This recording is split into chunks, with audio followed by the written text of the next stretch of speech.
Valley of फ्लॉवरची सुरुवात आपण ऋषिकेशपासून करतो आणि पोहोचतो पहिल्या दिवशी पिपलकोटीला. रस्त्यात आपल्याला बघायला भेटतं देवप्रयाग, जिथे अलकनंदा आणि भागीरथी या दोन हिमालयाच्या मुख्य नद्यांचा संगम आहे. 6 तासांच्या प्रवासानंतर आपण पोहोचतो पिपलकोटीला, ज्याचा ॲम्बियन्स खरंच बघण्यासारखा आहे.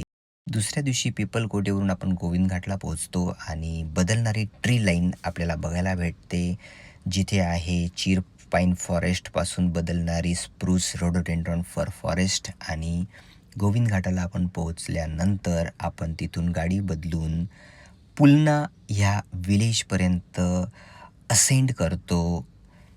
पुलना हे एक बेस विलेज आहे व्हॅली ऑफ फ्लॉवरचा.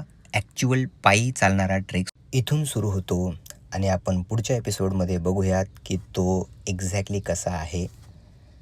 तोपर्यंत स्टे ट्यून.